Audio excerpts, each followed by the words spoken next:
local recordings, all kinds of stuff. I mean, holiday weekend goes by, and all of a sudden, it seems like all these changes are immediately implemented. Here we go. Let it go for just a sec. 1, 2, 3. Getting those check marks up. And everybody's coming on into the stream, just stumbling into the stream. We've had some folks waiting, and I want to get to those folks soon, really soon. But man, 4th of July on a Tuesday, Thomas. That's Yeah. I don't think I'm gonna, break any news here if I say people today were struggling a little bit on the 5th of July, getting back to work on Hump Day Wednesday, the same Sure. day that MHI rocks these very podcast airwaves every Wednesday night at 6 p.m. Mountain. But first things first, how was your 4th of July, man? How was your birthday? That birthday was fun, man. I had a great time. It was wonderful. Went up to my mom's and hung out and out in the middle of nowhere. So I was kind of offline, right, for a long time. And then 4th was good. We were driving. We were trying to make it back, but we couldn't. So I had to drive today. So I didn't. I ended up having to take another day off of work, but it was good. We made it back today. So happy to Right be on, in the man. studio. Yeah, no, it's cool. It's cool you made it home safe. Everybody knows your travel plans from last year coming home from training camp didn't go Yeesh. according to Yeah. plan because of some elk or something like that that Yeah. just happened to Dang total elk. a vehicle. Well, not that that would throw a wrench into any man or family's plans. But no, we hope you guys all had a great 4th of July. Please share your experience. What'd you cook? Grilling, man. I think grilling is synonymous with 4th of Yep. July. And man, we had some things going, had some friends over, had my parents Nice. over. I mean, anytime you could just get grilled meats, I'm a happy guy. I mean, Oh yeah. like we had ribs going, pork roast, beef roast, some shrimp, some chicken wings. And I don't know, man, a lot of people love their chicken wings fried. I've been trying to be healthier and everything. Grilled chicken wings, Thomas, if you do them right and you execute them right, you can make them just like fried chicken wings and they taste just the same. Oh yeah, man. It sounds like you got a great fourth there. Yeah. I love eating, man. I love to eat, especially Yeah. different kinds of meats, man. Well, I had my mom, raises her own beef, so she Oh still has a ranch, right? God. So we had some steak Yum. on my birthday. It's all grass fed. It was organic and natural before it was cool. So it Right. was oh man, it was so good. I had some Wow. great meat. It was Man, wonderful. fresh farm to table, that's so rare. And if you guys ever get an opportunity, whether it be a local business, a friend's ranch, a family member, go take that because that is so rare. And that's Yeah. a real special opportunity that I'm jealous of, or at least extend the invite my way. Troy coming in here. Speaking of love and sharing experiences, man, Troy is the first one in the show tonight wanting Yep. to show us some love and show us some support with a generous 9.99 super. Troy coming in here. Thank you so much for kicking off MHI, saying, "Hey guys, this seems a bit off. With our schedule being the Denver Broncos and the expanded playoffs, I feel very confident about making the playoffs. Then again, last year at this time, but we're not going to get into that. Have a great show, fellas." And Troy, we appreciate that so much, man. Troy's referring to the topic of our show that we're going to get into, and let's kick it off. Troy's kicking it off here, and I want to Yeah. leave this up for just a quick second. NFL.com is forecasting the Broncos' odds, if you will, on making a playoff run, specifically in the 2023 season. And you can read all about it over at milehighhuddle.com. Our very own Keith Cummings wrote up that piece. And it's a guy named Adam Sheen. Adam Yeah. Shine. I'm probably pronouncing that incorrectly, but he's saying, quote, "I don't think the Broncos are going to make the playoffs in a loaded AFC. But with Sean Payton wearing the headset, you cannot rule it out." So NFL.com kind of hedging their bets a little bit. Troy's calling him out on it a little like, hey, which way is it? You're saying no, you're saying yes. What do you make of NFL.com saying that the Broncos are likely to miss the playoffs in 2023? Well, first of all, say one or the other, right? If you're going to make a prediction, stick with one. Don't hedge your bet. I Right. know I tend to hedge my bet a little bit once in a while, but this is NFL.com. So come out and say it and stick behind it. But the whole reason for them saying that, or Adam Shine or whatever saying that, was because he thinks Russell Wilson's cooked. That's that if he is, then they're going to lose, and that whole story's been going on for a long time, and it's going to keep going on until Russell Wilson proves them wrong. And I mean, this kind of stuff has been going on for years, man. ever since quarterbacks became like super popular back from Joe Namath, anytime they had a down year, it's like, oh, he's over with. Let's get rid of him and get somebody else in here. And then they come back and have a great season the next year. So it's constant, man. It's constant, man. And it's the dead season. It's never a dead season here at MHH though, man. We've got guys and gals working across the night while we sleep. It's like that line in Fight Club, right? We guard you while you sleep. That's the same thing here at MHH, man. And we've always got content going out. Keith Cummings across the pond putting out this fantastic content. I challenge just about anybody in digital print, on any other publication to keep up with Keith's work right now, because Keith, man, is just an absolute beast, full steam ahead, leading our ship at MHH along with others. And Vinny coming in here too. Vinny saying, I agree with Troy. I'm thinking 10 wins, but that'll work in the AFC, right? And Vinny, you're in good company. Before we hopped on these airwaves, I think I saw Kliss, our good friend, put out an article. I think he has 10-7 as the projection. Now, I think he might have had 10-7 the last couple of years, but hey, who has it, right? Haven't we all been like, this is it, man? Nathaniel Hackett, Vic Fangio, Vance Joseph, and Sean Payton. So I definitely hear people being frustrated. I understand, the casual fan being like, you expect me to jump on the Broncos bandwagon? I've been on the bandwagon and it's just circling the block. It doesn't go anywhere else. Other people like us are saying, well, call your shot. You're saying in one hand, Sean Payton's all that in a bag of chips. In the other, you're saying Russell Wilson's cooked. Those two things can't be true. And I know a lot of times, our good buddy Zach By likes to say two things can be true at the same time. And of course it can. But why would Sean Payton take this job if Russell Wilson was in fact cooked?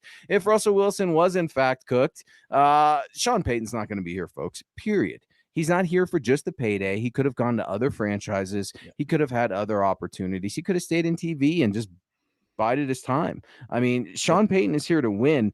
And the most encouraging thing about Sean Payton choosing the Denver Broncos for me is that he does not shy away from competition, Thomas. He doesn't want to take the easy route. He's not looking to go to an easier division, right? Sometimes you see that with these brothers in the NFL. It was always the case with Peyton and Eli, right? Let's not play in the same conference. So if we meet each other, it's in the big dance or at least something like that. No, man, that's not it. A lot of times you're getting a lot of these cats come out saying, I don't want to play against Pat Mahomes and Travis Kelce. Justin Herbert's on the rise. No, thanks. I'm good. Sean Payton's saying, I'm ready to go head to head, and I want to find out how good you are in Kansas City. I see how good you are. I want to find out firsthand when I'm on the field. And that to me gives me goosebumps as I'm yelling into the microphone. Yeah. Well, and that's the thing too, he's got a proven track record of turning around the New Orleans Saints already. They were 3-13. He got them into the playoffs with a 10-win season. I mean, they were worse off than the Broncos were last year, if that can even be said, right? It was pretty tough to beat how bad it was. But, and I wrote an article, it's been out for a couple weeks, about how he's doing the same things he did the first year when he came to the Saints, right? He revamped the O-line. He took, he did several things that were very similar. And his goal now is to change Russell Wilson back to what he was before, right? He didn't go out and get a new quarterback. He really couldn't, but he did when he came to New Orleans. He got Drew Brees, but his goal is to put Russell Wilson back to where the status he was before. That's his main goal. If he can do that, this Broncos team is going to win a lot of games. Yeah, and here's the thing too. We all like to talk a bunch of junk, right? Just the human beings. That's what we all do. Anyone that says, "No, man, I don't talk crap," you're a liar. We all do it, whether it's jokingly, whether it's part of being angry, frustrated, human emotion.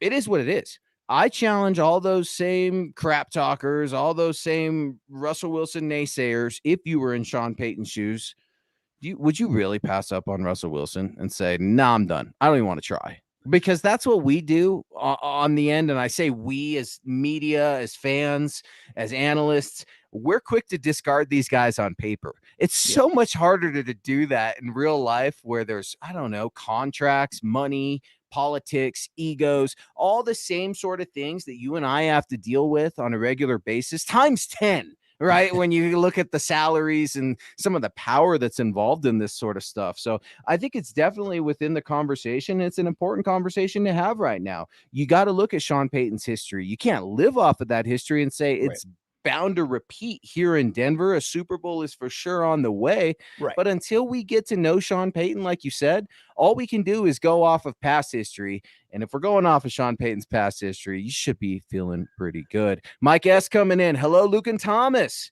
Do you think the Broncos will make the playoffs? Thomas, I'm going to put you on the spot first. Yeah, I actually think it better. They better be, right? I mean, they had better make the playoffs because they have invested a lot in a quarterback and a lot in a coach, right? Both money and draft picks. They can't keep just kind of trudging along in hopes that they get better down the road. They brought in they put big money in this offseason. They need to perform, right? But you think about it. If you really got to take a terribly coached team with a Russell Wilson who was struggling, and you have to get 5 more wins from that. Can Sean Payton, Russell Wilson, improved a better offense that could score points, could get to 5 more wins? I'm thinking they can, right? And coaching matters, man. Coaching matters because you look back, our very own John Elway, right? Denver Broncos legend, greatest quarterback in Denver Broncos history, was struggling in the late 80s, early 90s as a quarterback. Statistically speaking, Jim Fassel came in as offensive coordinator, and they had a long history. I'm not going to get a history, from Stanford and everything. Changed the offense to the West Coast, and he immediately had his greatest season of his career in 1993 when that happened. So coaching matters. 100%. He took a talented guy who was struggling statistically, and then of course Shanahan came in and just made that even better, better team and whatnot. So I think that they can make the playoffs, and if they don't, in my mind, it's a disappointment. And I know we've all been disappointed for 6 years, big time, right? Disappointed, but this time it feels like it should be different, right? I know we bought into Hackett, we bought into Fangio. I did anyway, both times. Me but too. We've got somebody here now that is proven to be a good coach and proven to work well with quarterbacks. You know who's proven to work well and show us all kinds of love? Shows up every show multiple times. He's in here before we even get started. He's rocking our very own threads, that orange and blue #Buckham shirt. You can definitely grab yourself one like our guy. He is the one and only David. MHI's David. I'm going to add that on there. We appreciate you so much, man. I hope you and your family had a wonderful Independence Day and you celebrated happily and responsibly. David weighing in saying, good evening, Broncos country. Luke, Thomas, Dylan, and Deacon Scott. #24 days. #MHH for life. Buckham, Denver Broncos for life. And there's a growing buzz in this city right now. The Nuggets had their championship parade. The Avs hockey season's over. Baseball around here is sad and pathetic. All eyes are on training camp right now. 4th of July is over. People are trying to get in their last minute vacations, if you will. I mean, people are really starting to amp up. And when we've got our guy David getting the official countdown going, man, that makes me feel like a kid again when you start counting down days to Christmas, or in our case, like the draft and, all these sorts of things, man. And it just makes me feel like a little kid at heart because I love this game so damn much. And then when you have people like, man, okay, one more day checked off the calendar until Broncos football, another day. And then I know everybody's ready to go to the liquor store and get those free little schedules, all right, that you could get at your local liquor store, and you can go through win, loss, man. That buzz is growing, and I'm super pumped. Well, and like I've been saying, we're going to find out a lot in training camp. In fact, I've got a few keys on Friday morning that I'm going to talk about when you're out there at training camp to look for and see if these are happening. Then you can think that this is going to be a pretty decent season, right? So there are things that you can see in camp, and we're going to be reporting on it. We're going to be talking about it. We're going to see it when we're out there, but there's things that you can glean just from camp that will carry over into the season. Obviously, health is the most important thing. It always is, but there are other things that you can be looking for. And I don't think it was present last year. Those same things weren't present last year when we were at camp. It just didn't seem the same, right? It didn't seem like, and I haven't been to, training camps, so I don't know what it was like under Fangio. I don't know what it was like under Vance Joseph, but I know what it was like under Hackett, and it wasn't very good.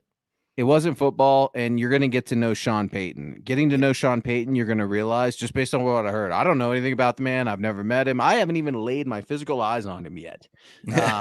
So, just for full transparency, I'm looking forward to it too. You know who we have gotten to know? Our guy Michael Rinquillo coming at us, representing the orange and blue out of Arizona. Hopefully you had an awesome 4th of July, brother. We really appreciate all the love you give us on this show and every single one of our shows on the MHH platform. Michael is a true gentleman and a saint. Good evening, Thomas, Luke, and Scott on the Mile High Insiders. Go Broncos and buck 'em. And if you want to be like David and Michael and some of our cool MHH Super Chat superstars, friends, and family, head on over to mhhmerch.com and get your swag on. You can grab yourself one of those new orange Buckham t-shirts. They are ideal. I want to see him out there at training camp, man. I want to see him in the preseason. I want to see him at the meet and greet week 7 against the Green Bay Packers. Rep some MHI gear, rep some Broncos for breakfast, Legends Mile High, orange and blue. We're going to get a lot of stuff going here this summer, and it's going to be really exciting. And speaking of keeping us going, Gary Leeds Palmer, 1999 Super. Thank you so much, Gary. Happy 4th of July, belated to you and your family. Hey, guys in Broncos country, I love the positive energy in this pod. Hashtag MHH for life. Hashtag go Broncos. Buck 'em. Gary, you sure you got the right pod? Not long ago, people were coming after me and Nick for getting after Drew and all that. No, man, you're right. It's a new day, Gary. That's just it. And we can't live in the history, right? We can't live off of Sean Payton's past Super Bowl wins. I get that. Like, what's the old saying? Hope springs eternal. And that's kind of been the case, especially here in the Mile High City for so long.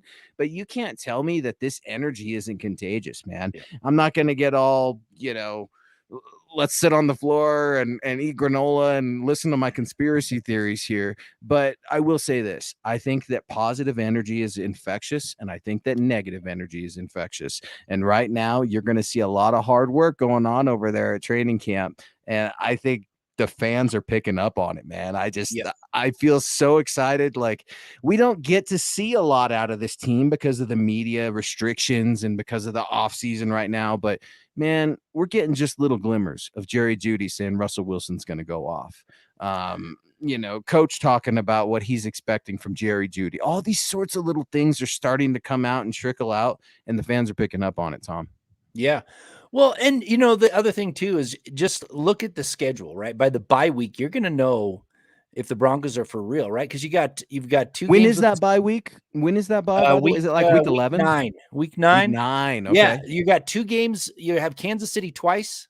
They have to at least split with Kansas City. If they get swept by Kansas City, they're probably not going to the playoffs, right? And you got Las Vegas Raiders right out of the gate.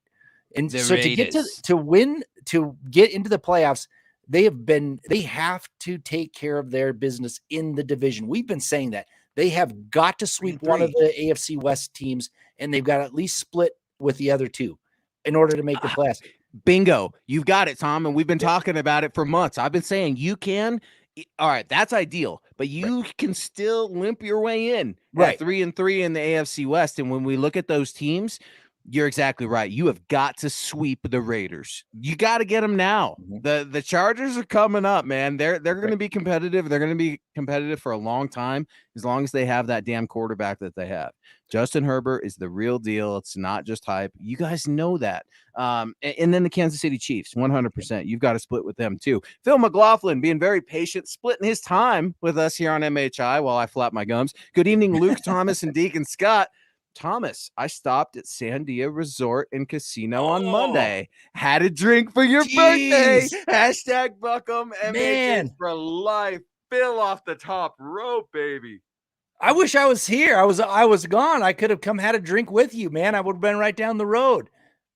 Well, and hit us up. Phil, hit us up next time. Hit Thomas up. He's got his phone on him because Scott just had coffee with one of our guys. Yeah. We were just talking about that and trying to share on social media, guys. That's something that Chad and our whole publication is really taking a lot of pride in is accessibility. And we want you guys to have access to us. That's why our DMs are always open. Our Twitter's open, or, half of you have our phone numbers. I mean, it's one of those things, man. Next time, say hello. If you come out to training camp, come say hello.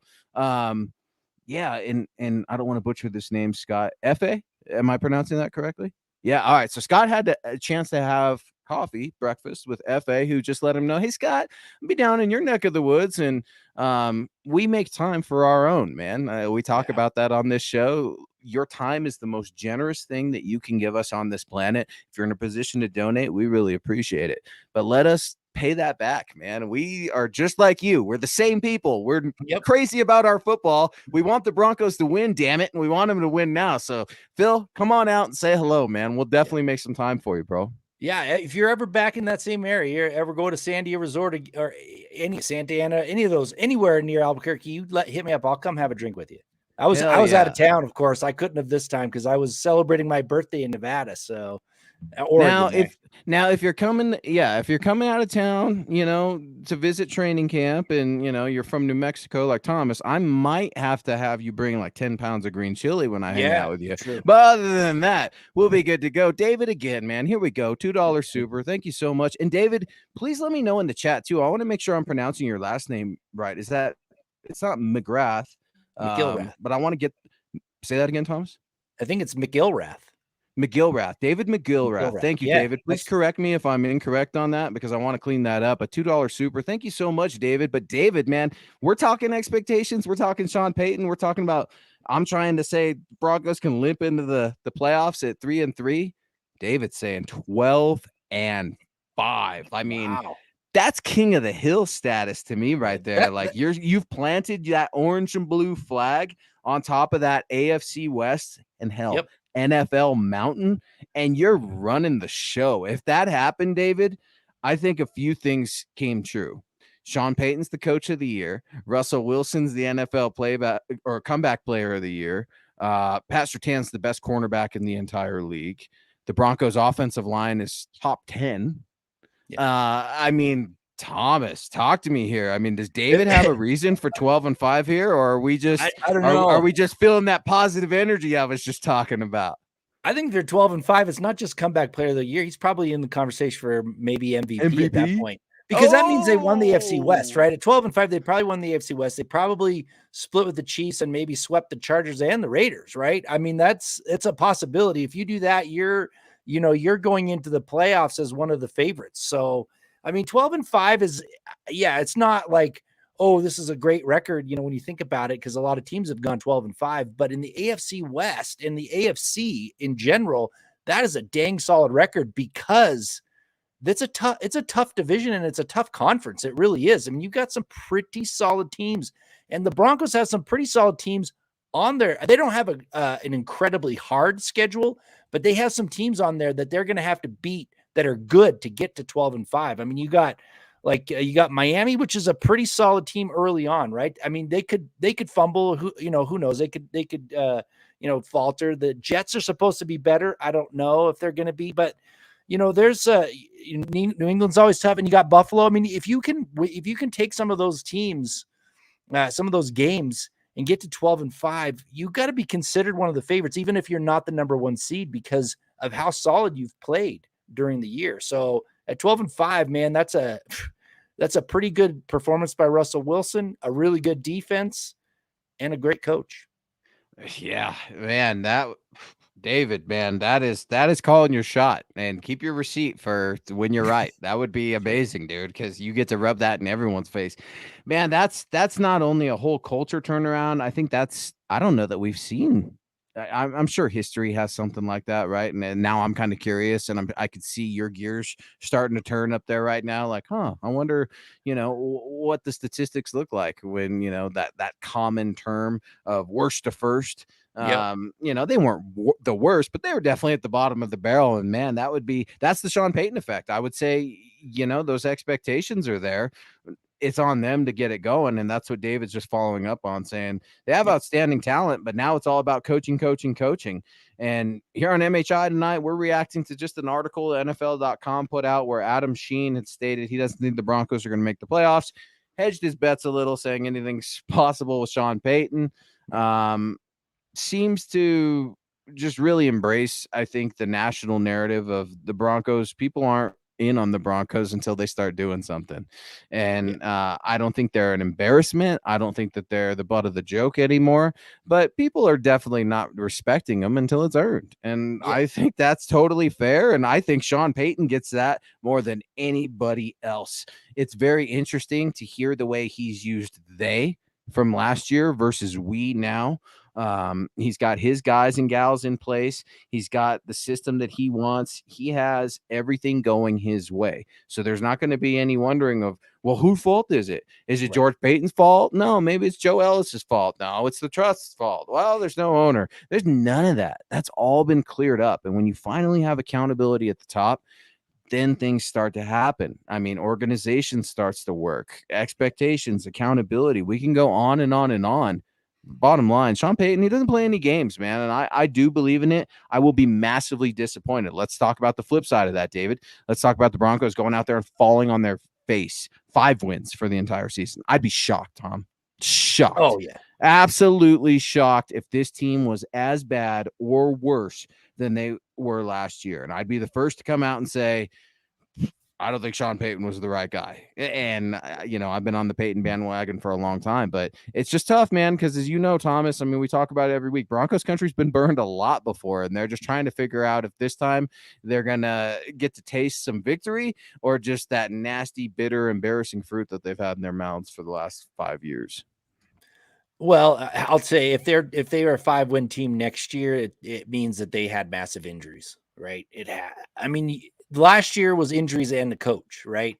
If the coach is better, the coach is better than Hackett. Hackett is he can be probably considered the worst coach in Denver Broncos history if you think about how poorly he performed with the team he had, right? You can go back to the 60s and you can see those coaches that didn't have very good talent around, right? Then you didn't make it a full year. I mean, that's historic in its own right. I mean, this is a franchise. Say what you will about coaches and quarterback turnover, but to not make it the first year, Thomas, I mean, good Lord. Yeah, I mean, I can understand why people are doubting, right? Because we've all, like you said, we've all had high expectations. We've seen them come crashing down.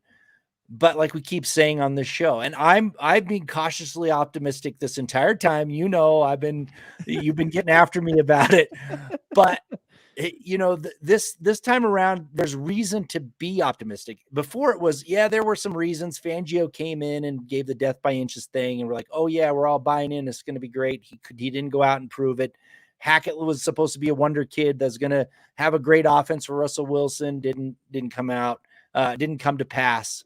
But Sean Payton has been there before, right? And not every coach that had been there before comes to a second team and does wonders, right? Mike Shanahan went to the Redskins and totally bombed, right? And not totally bombed, but that was a bad organization. This organization is different, right? They got the leadership in place, new owners, new leadership who know what they're doing, right? They have made all the right moves so far from my perspective. And guess what they did? They hired a coach who knows what he's doing. And then he hired other coaches and nutritionists and trainers who know what they're doing. I mean, man, all right. I get on Twitter real quick, and I'm probably going to get trending for this or, get in trouble, but I'm going to say what I got to say, and that's just the way it is. I see Stephen A. Smith is trending, right? So I click on it. I'm like, okay, what's Stephen A. say? Because arguably one of the best, the GOATs in the business, right? And he's out there defending himself because I guess a lot of people with these ESPN layoffs, are wondering, oh, Stephen A's not getting canceled or so-and-so's not getting fired. And it's always weird, and I hate to see people calling for someone's job because it's always brutal when they've got a family. Don't get me wrong. I know he's got money and stuff like that. But I've always said, man, when you're at the top of the mountain, you don't need to list your accolades because other people will do that for you, or history tends to remember champions. Sean Payton doesn't need to get up in front of that room and say anything about this is why you should buy in.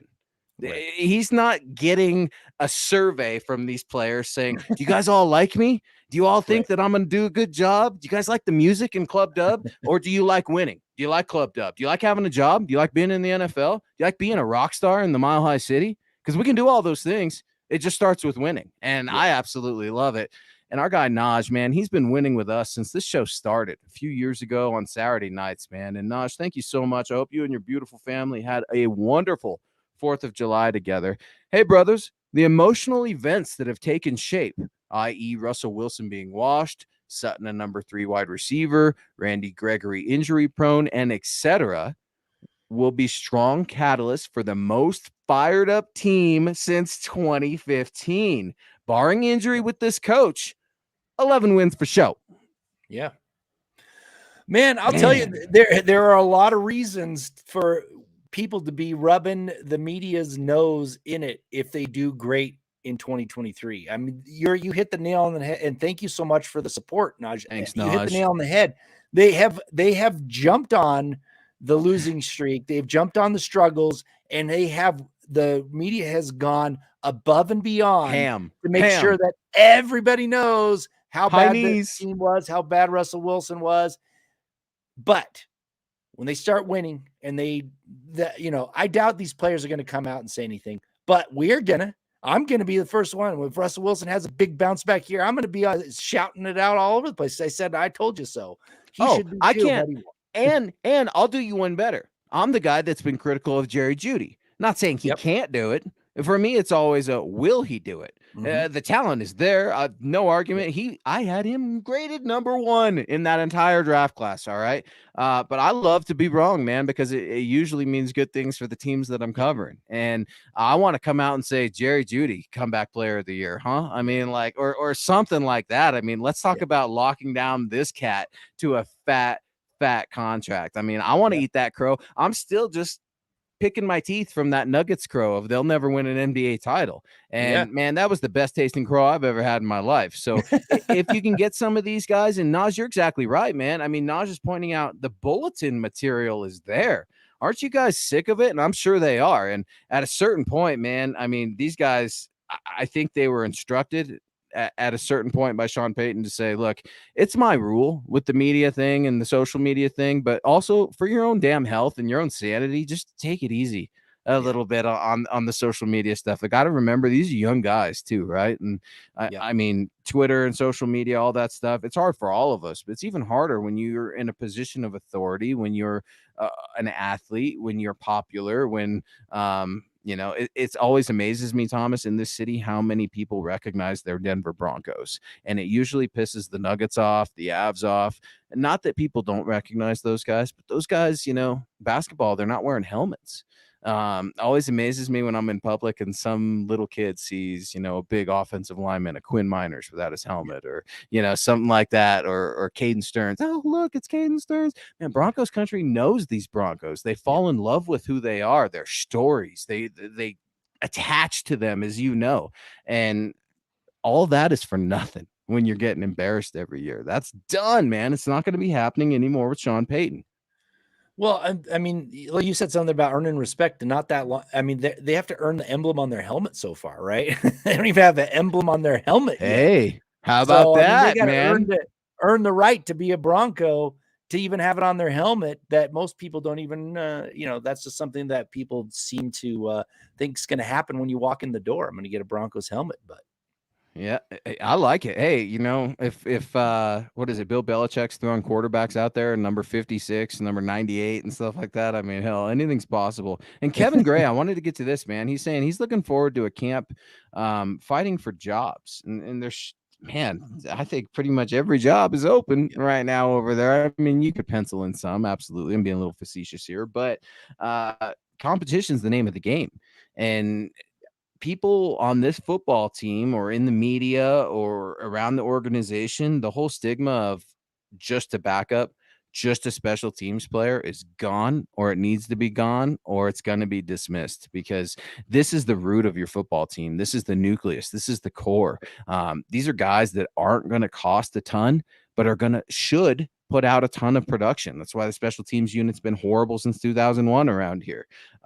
Competition is there. It's not just going to be who's going to be the returner this year, the 5'4" guy or the 5'4" guy, or the guy that, used to be a quarterback. That's done, man. Like there is so much, man. And they're like, people think that these positions are just solidified. And I know Mike McGlinchey getting paid what he gets paid. Bennett Powers getting paid what he gets paid. What are we doing at center?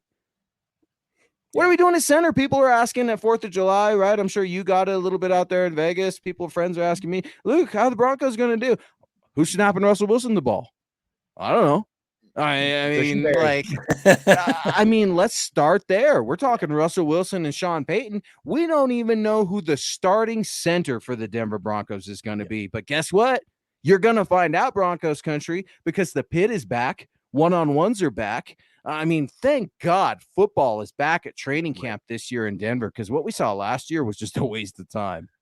Well, and I think the good thing too about camp, people fighting for the jobs the way they are, is those people will rise to the top, right? Forget about he's only a special teams guy. That the only person that doesn't play a lot in the NFL is the backup quarterback. Everybody else is on the field. Special teams is an important piece, but those are backups that have to step up when it matters, when somebody has to come out for a breather or someone gets hurt.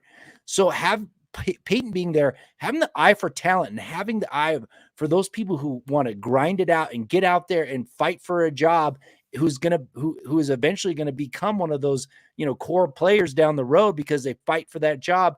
That's going to be important come training camp. And it always is, but I don't know if Nathaniel Hackett had that kind of,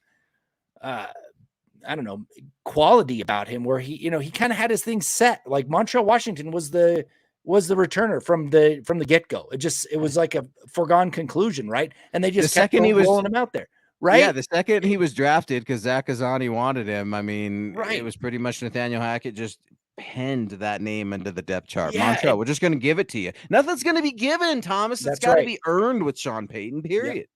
Yeah, and that's the point of making, in training camp. You're going to see that's the team start to unfold, and you're going to start to see what that team's going to be outcome come preseason, because they're going to play. You're going to see some things unfold. You're not going to see the offensive game plans out there.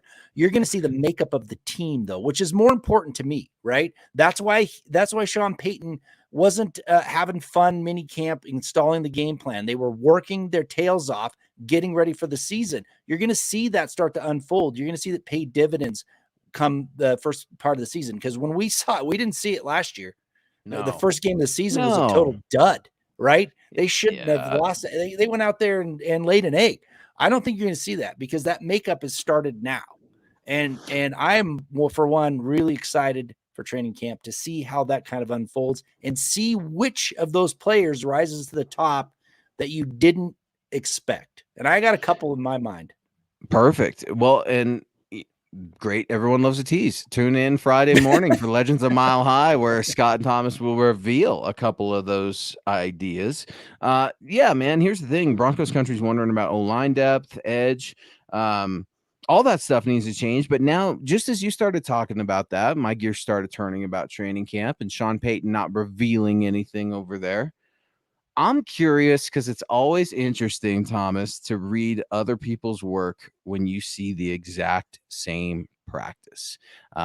Different perspectives, right? I love to get the perspective of guys walking around there who have championship rings, who've played the game, who've coached the game, who are involved with it in some sort of fashion, because I'm watching one thing and they see something completely different. It doesn't mean what they saw didn't happen or what I saw was wrong. It's just there's so much, as you know, Thomas, to see, and we're comparing notes and we're debating and everything else.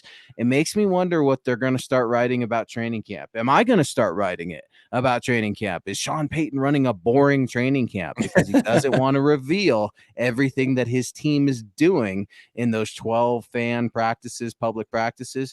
I would just hope that the media, that the fans would give Payton the benefit of the doubt, because I think when it comes down to it, man, he's got some Shanahan vibes. And what I mean by that is he doesn't like to reveal his whole hand. And George Payton, I get that that's been said about George too. George, very nice guy. Nice guy. I think Sean Payton's a bit of a savage, and I love it. And I think you need to be a bit of a savage at the head coaching position. I love when he's talking about obsession when it comes to winning, when it comes to tasting championships and stuff like that. So I'm a little curious already. Your training camp previews already got a bunch of ideas working for me on how I could take shots at others in the media. Naj Althoff coming out here for a 1999 Super. Thank you so much, Naj, man. You've showed up so much for us tonight.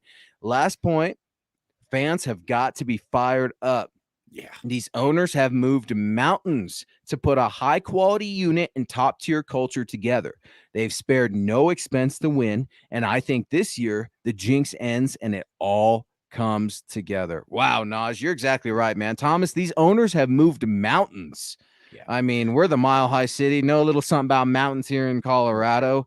And good Lord, they spent enough to stack cash up to a mountain. And Nosh is right, man. Like, Yeah. look, is that why ownership went out and moved mountains? Because they understand that fans are fed up. Because when the fans are fed up, you lose money and business is bad. And then you eventually become one of the bottom tier teams in the NFL in terms of business. I'm not talking just about like selling jerseys or the hot dogs. I'm talking about, remember Jacksonville Jaguars having blackout games? Hell, I remember the Oakland Raiders growing up having some blacked out games. I mean, that was the trajectory of this team going down, Tom. So I think Naj is exactly right here. I mean, is this why the owners have moved mountains? Because the product is bad and the business is bad? It's possible. I mean, they saw there were some deficiencies and they came in and fixed it. I mean, you have to understand the leadership hasn't been there, right? It's been kind of in turmoil since Pat Bowlen had to step down and things like that. Peace. So there's been turmoil, but also at the same time, fans were fed up. They're fed up from losing, right? They go and they spend their hard-earned money and they see a losing product on the field. I mean, I was sitting there in the stands watching people leave, right? You know, because they knew that they weren't going to win. What you think when you saw? Right? Let's talk about that, because I think we've talked about it once or twice. What's your opinion about that? First of all, like just in general, you're seeing folks get up out of their seats. There's time on the clock. It's a competitive game, if you want to call it that, from the scoreboard. I mean, Thomas, this is stuff. I grew up that stadium always being full. Then to see some of my friends and some of my neighbors say, I got better things to do than even watch it on TV at home. I mean, what are you thinking when you see these fans leave? Can you blame them? Right? I mean, you can't. I would never leave because I'll stay till the bitter end. But I can understand. It's like you're a dog. I want to get through traffic. I mean, this team it stinks, right? Why would I spend my hard-earned money and my time to do this? Yeah, and you've got kids at the same point. Yeah. On the other hand, I can see that too. Like, stop selling your season tickets to the competing teams' fans, please. Like, the Broncos need to come back and show them that they're winners. But you got to, the fans got to show up too. When they're winning, don't have half the stadium, wearing different colored jerseys, right? Like, stop selling your season tickets. Go out there and support the team, because Naj is absolutely right. They went out and they've upgraded. They've made that stadium better. They've went and upgraded the team, right? The owners have put their money where their mouth is, right? It's time for the fans to like jump on board and say, okay, but they have to win. I mean, if they're still losing, then the fans they're not going to be there. And I can understand it. I hate it, but I can understand it. No, you're right. And I'll push back just a little, because you and Naj make a really good point. I mean, fans are fed up.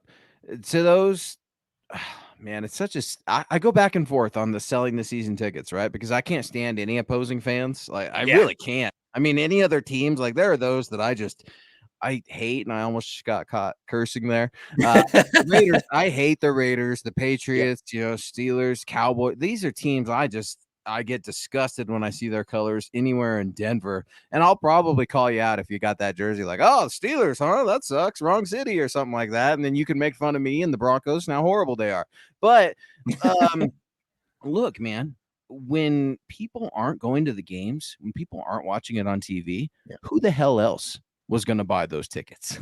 I mean, those are like the away team, right? I mean, because Broncos country already lost money on buying those tickets. So you're trying to make some of that up. You're not going to overcharge them like you used to be able to do. And people just scalp it. I've done it. I've been down there just, hey, I want to grab a ticket, and I've had to pay times 3, times 4 just to get in. That hasn't been happening in the past 5 or 6 years. So I think Naj has hit the nail on the head, and you have too. Broncos country, it's show me. Talk is cheap, and it's been really tough. And man, I'm so damn sick of my kid not wanting to wear her jerseys, her Bronco gear to school, because it's been it's been a joke, or because, there's some damn Chiefs kid, or something like that, man. Like, I'm tired of not seeing orange in this city anymore. And Yeah. I love seeing the Nuggets stuff. I do. It's so cool. It's surreal to me to see NBA champions and then that Denver Nuggets logo. I love it. But damn it, it's time for some orange and blue around this country, in this city. And I want to see those jerseys. I mean, I've told the story. I'll tell it over and over. I bought my wife the Russell Wilson jersey. Should have got the Pat Surtain jersey last year, but I'm telling her, honey, it's okay. You'll be able to wear it this year. He's looking good. I think things are going to turn around, and that's all Broncos country wants. They want to be competitive and they want to have fun. This is supposed to be entertainment, but it's not very entertaining when you're getting your ass kicked for 6 years in a row.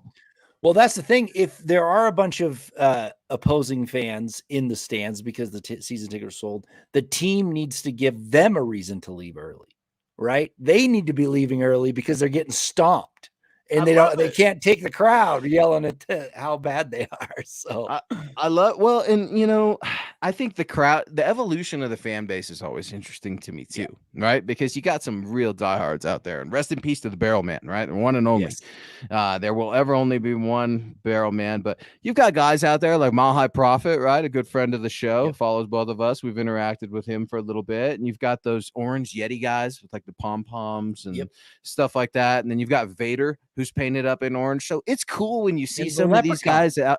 Yeah. It's cool when you see some of these guys and characters and gals out there representing Broncos country. It's even cooler when they're winning, because then they're a little bit more of a story. The fan base is a little bit more involved. I mean, this fan base is so ready to explode with energy, but they're tired of getting burned, man. And String Guy right there. String Guy's weighing in saying, Tom, it's not just losing. It's the team isn't even putting on an entertaining show.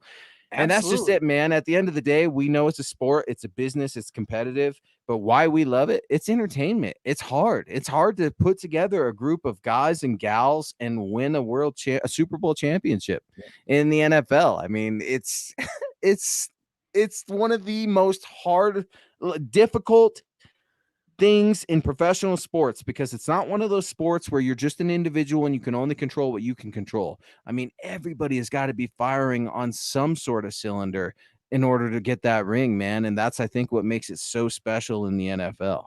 Yeah, and in the NFL, you can't go out and buy a team to win, right? Like the NBA, you can get enough superstars to come and get a super team. And you can get a championship. I mean, it's happened quite a few times over the last couple decades. Manufacture it, right?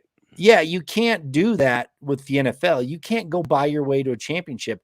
And when they try to do it, it ends up backfiring them because they're buying other people's cast offs, right? Other teams' cast off. That's what they're getting. They're not getting their superstars usually. So if they are, they're at the very tail end of their career. So it doesn't happen very often that you can't really buy your way to it. So it is a difficult thing to do. And I'm not sitting here saying that the Broncos have to go win back-to-back championships right now in order to get the fans fired back up. They have to put a good product on the field. And in my mind, this is this season to kind of pay for all that expenditure. They should hit the playoffs, to really kind of, back up what they've done for this season with all the money they've thrown out, all the draft picks they've lost. And if they do that, you're going to see fans starting to appreciate the team more and be fired up. And, who knows what happens when they get the playoffs.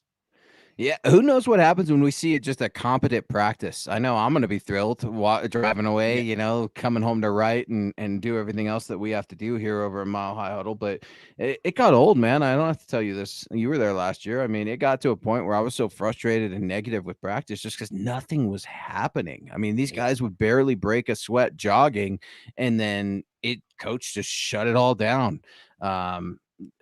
Sean Payton is all about education. It's the first thing he talks about in any press conference is coaching the coaches, coaching ourselves. Do we give these guys the resources that they need? And what I'm looking forward to most at training camp is seeing corrections on the field in real time. You got guys like Michael Ronquillo coming in real quick saying Justin Simmons was just named an NFL draft steal. the past decade. And you can read that article at myhuddle.com. Chad Jensen wrote a piece about that. It's guys like Justin Simmons who wants to correct guys and help guys in real time. Pat Surtain's the same way. I think you're going to see a lot of that with Josie Jewell and Alex Singleton with the new guy, Drew Sanders, right? I mean, Marvin Mims, Cortland Sutton, Tim Patrick. Like, you're going to share knowledge, and it's not just yucking it up. It's not just BSing with the boys. And when you can have your athletes and your players police themselves, if you will, Yep. it makes the coaching job so much easier. It's just like being a parent, right? Like, I want to be your buddy, but that's not my job. And I have to have that conversation with my kid, right? Like, it's so much fun to hang out with you and get to do all the fun stuff. But at the end of the day, my job's being your dad. And if that means getting in your craw a little bit and getting after you and saying, look, man, we might want to think about doing things a different way here. That's ultimately the job. And that's what Sean Payton understands. It's okay to reward guys. It's okay to be human, but it's also okay to be comfortable in your role as the authoritarian head coach of this football team. It works. It wins championships. It's proven all over in this NFL history. Yeah, and I think a small section of that you'll see that we can point to when the season's going early on of how that teaching is different is look at the offensive line, because we went from Birchberry, who had a bad reputation for not teaching and kind of being hands off and not really, Horrible. to a coach who's supposed to be doing that, right? A young coach. So you're going to see Sean Payton's kind of influence coming down into Zach Strief, right? And we'll see, is the offensive line significantly better right out of the gate? Obviously, they have they have better quality players, right? They went out and spent the money. They should have better quality players. But if that offensive line is doing a much better job, you can kind of take a look at the entire team and say, yeah, I think they're being coached from an education standpoint, as you're talking about, they're being coached better during practice and in camp and in preseason. And I think people don't listen to what you just said. And I'm almost like, Thomas, say a little louder for the people in the back. I mean, because people like me, I like to say Sean Payton's got an old school way of thinking. And when I say that, I think a lot of people just think, oh, accountability. He's probably a screamer, a yeller. He's kind of a hard ass. That's not what I'm talking about. Right. I'm talking about, like, effective leaders don't need to bring their resumes to the table and say, this is why we're doing it. A lot of times, their students, their pupils, sometimes they need to fail and they'll understand. But you just talked about two young coaches, and Zach Strief. I'm gonna bring up the second guy, Davis Webb. How about that? Yeah. How about Sean Payton being some archaic, out of touch coach that hasn't been in the league, and yet he's bringing in a whole new generation of coaches? Yep. I mean, come on now. Like, to think that Sean Payton doesn't have a grasp on this thing, that's silly. That's completely silly to me, and I'm not willing to go there. I'm very curious about Davis Webb and Zach Strief. Yeah. Don't get me wrong, because I don't know anything about these guys. And I think sometimes when we don't know people, like the owners, the head coach, some of these assistant coaches, it makes you a little nervous, especially for me, because I get caught in a regular schedule and I like my comfortability and I like things a certain way, but that's not life. You've got to adapt and you've got to overcome. And when you see Sean Payton outsourcing some of these jobs, I think that's a really good sign, guys. I mean, that's growing the tree, that's growing the team, and that's growing the wealth of knowledge. Just like DeAndre Weatherspoon joining the show. Thanks, DeAndre. Saying, I'm glad that the Broncos have low expectations and everyone's counting them out. And yeah, man, I mean, some teams have really taken to that underdog role. We see it all over sports history, really. I mean, you see the Dukes, the North Carolinas of basketball, and then you see some really little St. Mary's or a different school give them hell every March and March Madness, and stuff like that. And if that's what you need as a professional, as a team, a rallying cry, Naj talked about it earlier. I mean, the bulletin material has been there. And I don't know. I'll throw it to you guys. I'm okay with, like DeAndre saying, I'm okay with them sleeping on the Broncos because it's almost like all that energy was wasted when all eyes were on the Broncos last year. It was for the wrong purpose. It was to clown them, to make jokes, to make fun of them. That's not the case. Can't be made fun of if you're just working in silence. Yeah, and they don't need teams are making up bulletin board material now. I mean, teams are pretending they were underdogs. I mean, the Chiefs are all about that. Oh, they were the underdogs. Give me a break. but it is a motivating factor, right? Right. And the teams go out to look, they look for that stuff. But I'll tell you, the other teams in the first few games are going to, after September's over, they're going to know whether or not they can count the Broncos out or not. I mean, the fans and the media may still want to, but after the first 4 games, the other teams will either be counting them out or not counting them out any longer. They'll know what kind of team the Broncos are, come October, and they're not going to be overlooking them if they're a solid team. 100%. I think man, I'm so excited for Sean Payton here, guys. I think, look, you guys are going to see something we've never seen before with Sean Payton. I think he's that type of play caller, that type of head coach. I think he's that type of man. I'm not saying no, he's the best human ever. Let's go get him, fitted to be the next pope. I'm not saying that. Far from it, actually. I'm just saying it's a breath of fresh air to know who's in charge and what he's all about. And that man is obsessed with winning football games. And say what you want about him, that's what the Broncos need. And Vance Joseph, we talk about him quite a bit. We were both underwhelmed with VJ coming back. Look, if VJ is going to win football games, sign me up, and I will be the biggest Vance Joseph advocate for him to be a head coach in this league again. Hell, maybe one day we'll be talking about when Sean Payton retires, VJ is going to succeed him, right? I mean, these are things we just have no idea what's going to happen, but I think the not knowing on the other side of being somewhat timid about not knowing the future, there's excitement because you're like, man, maybe there's something special brewing over there. Todd had a question for us as we start to close out the show. Luke and Thomas, can you see a scenario where KJ Hamler makes the team? And Todd, I actually think KJ Hamler will 100% make the team after the news broke last week. I think Troy Rank of 7 News caught up with KJ Hamler at a local football camp right down the road from me at Bear Creek High School, where Javonte Williams and Jerry Jeudy were hosting that camp. KJ was there. A few of the other receivers were there, and KJ's salary got reworked. Tom, I don't know if you saw that. Bunch of incentives. That kind of signaled to me, okay, they want KJ on this team. They're not willing to take a financial loss for him to be on this team, and he can make that money up.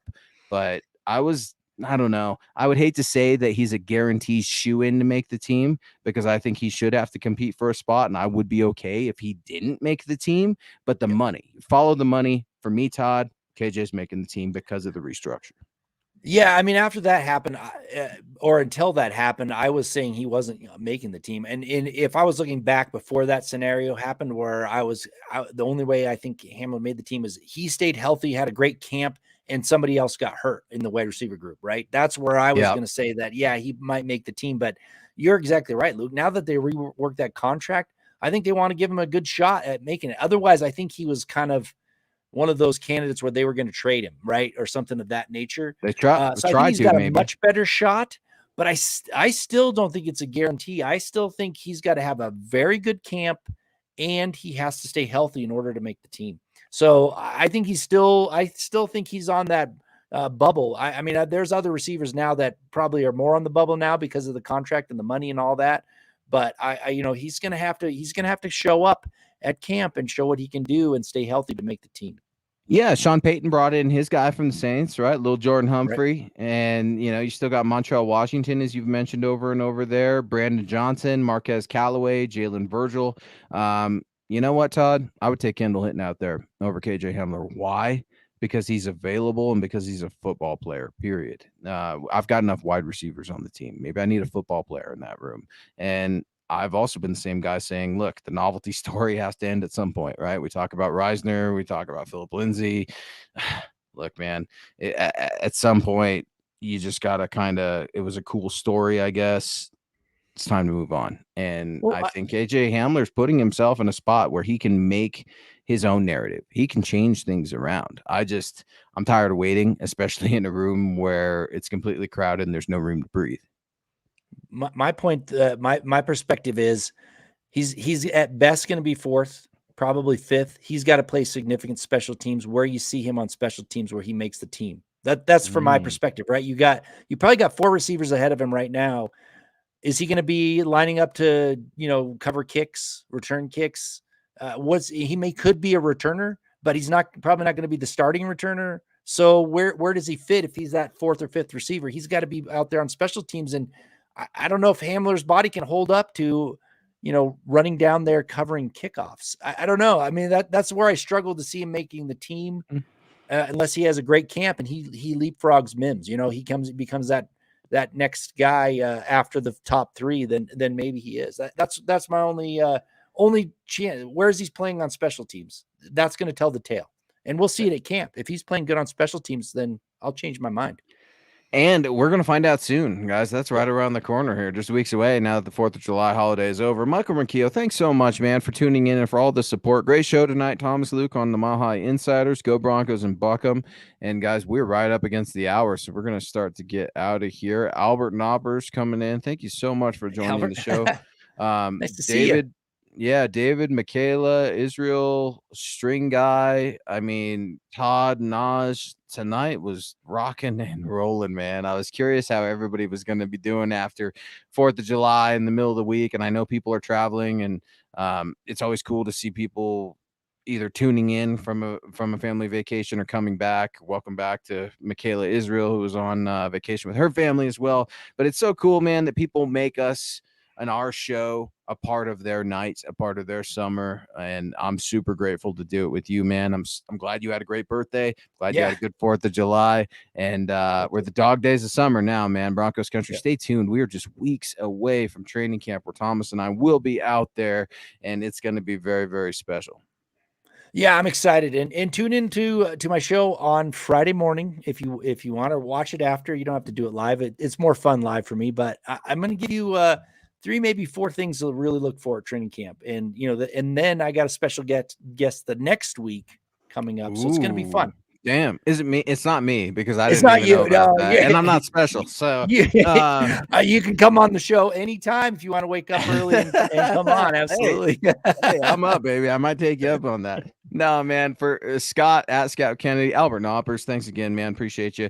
If you'd like to reach out to Scott, that's at Scout Kennedy. Thomas is at Thomas Hall NFL. Yours truly at Luke Patterson LP. Do us a favor and follow the pod on Twitter. That's at MHI_pod. Of course, the mothership, if you haven't subscribed or followed already, that's Twitter at MHH pod is where you'll catch the guys, Chad and Zach on the main pod. Mile High Huddle is the Twitter handle there. And then Facebook.com/Mile High Huddle Pod. If you'd like to grab a hat, you'd like to grab an orange shirt, coffee mug, anything for Broncos for breakfast, any of the other pods, all got merch up. That's MHHmerch.com. You can get your swag on. Please go ahead and leave us a review wherever you get these podcasts. Let us know how we're doing. We do read them, take them seriously, and are always looking to improve. And we're rocking and rolling. I know Building the Broncos was off last night. The Huddle Up boys, Chad and Zach, should be back tomorrow. We've got Broncos for breakfast, rocking and rolling in the mornings. You will be back Friday morning. You've got a show with Ron White on Saturday for the Orange and Blue View, correct? That's correct. So we're rocking and rolling, baby. All 7 days of the week, we are rocking with pods here at MHH. We thank you so much for joining us on your Wednesday night. Broncos country, we will see you next week at 6 p.m. Mountain. If you have a question for Thomas, reach out directly. DM at Thomas Hall NFL. Yours truly at Luke Patterson LP, and Scott Kennedy. One more time at Scout Kennedy. Broncos country, this is the way. This is the way.